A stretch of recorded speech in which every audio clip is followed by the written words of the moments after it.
What comes to mind when you think of adorable little puppies? In your mind, where are they right now? What are they doing? Does it look something like this? Unfortunately, for most dogs, that reality does not exist. According to the American Humane Society, there are over 525 million dogs in the world. And of those, over 393,750,000 are unowned, unwanted, and uncared for. In other words, 75% of the dogs in the world face the tragedy of animal neglect. And the reason this is such a problem has so much more to do with just the animals themselves. The people are affected, the other animals are affected, the ecosystem, the economy. These homeless animals are a global issue. This is our mess. The animals didn't do this to themselves.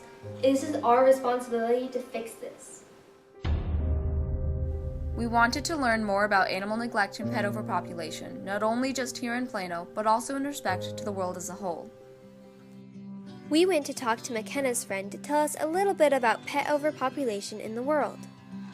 There are over 30 million stray puppies living in India. I mean, it doesn't seem like a problem because everybody loves puppies.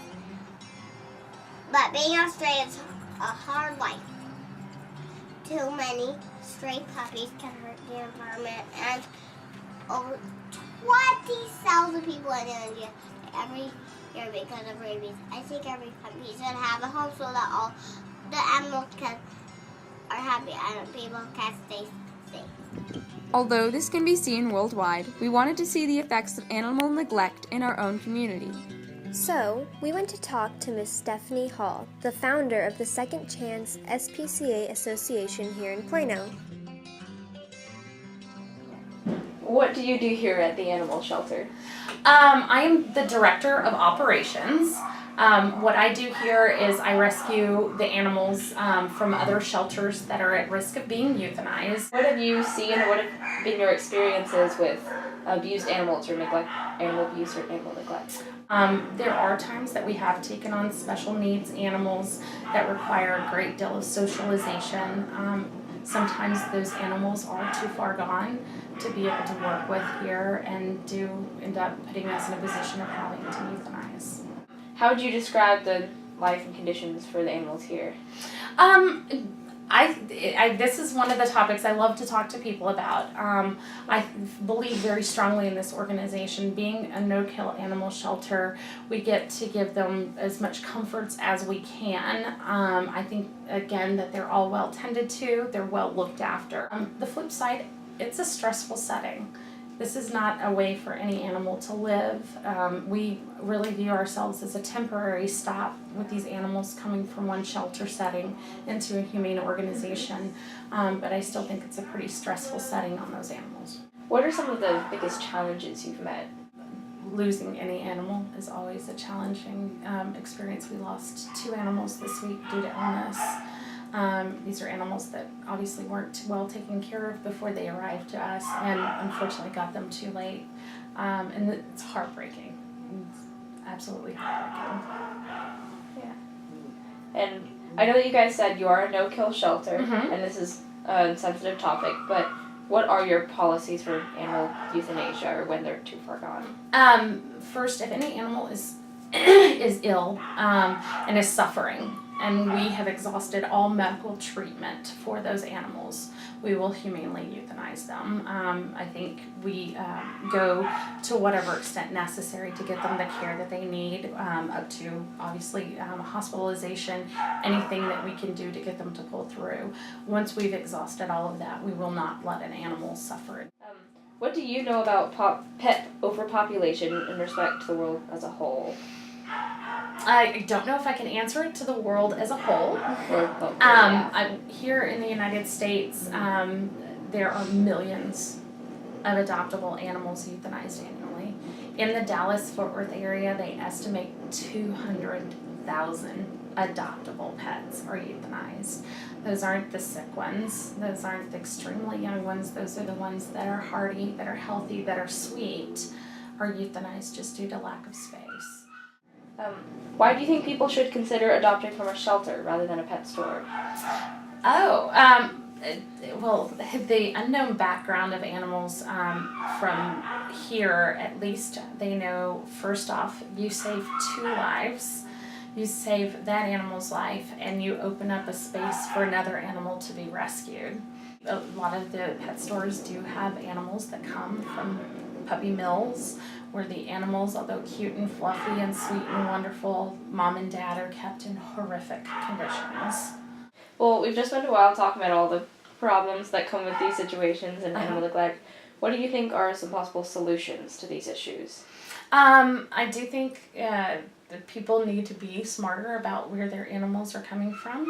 I think if the public would protest against the puppy mill dogs, then I think there would be less of a need for puppy mills to exist. Spaying and neutering, really responsible pet ownership is the thing that we really would love to see. You can talk to people, and sometimes you can talk to people that never really understood how bad the problem was. Other people understand and just really don't care, and we need to start having, I think, a kinder, gentler heart about the possibility of the future of these animals. What are some of the goals you hope to achieve with this organization? Well, I think I already mentioned one. I think so too. One is definitely to really have a day where I can walk out the door and walk away, and because our job is done. We've closed. We've ended up doing that. And really people starting to take a decision to adopt an animal very seriously. It's not a convenient thing all the time. If we move, if we have children, if we have different changes in lifestyles, I really view those animals as an extension of my family and not discardable. And how has this program affected you personally?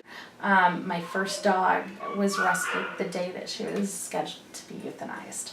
It has been absolutely an amazing, amazing animal. It's something that we all have just a tremendous passion for. We built this place with our bare hands, and I tell everybody we were here from start to finish, and we'll be here as long as it takes to keep doing what we do. That's great. Thank you so much for meeting with us today. And we tried to discuss the issues of animal overpopulation, neglect, and puppy mills with local pet stores. However, after visiting store after store, we found that they were all either avoidant, unwilling, or just flat out refused to speak with us. So instead, we went to a local dog park where we knew we'd find plenty of people who are passionate about animals. While talking to the dog owners, we found that animals from the shelters seemed to be the popular choice, rather than pet stores. Both of the dogs we have now, we got from shelters. She came from Dash Rescue. Animal shelters. Dog I helped at the pound. It's a shelter. Although many of the topics we discussed were controversial, everyone seemed to agree that their dogs were an important part of their lives. Jeez.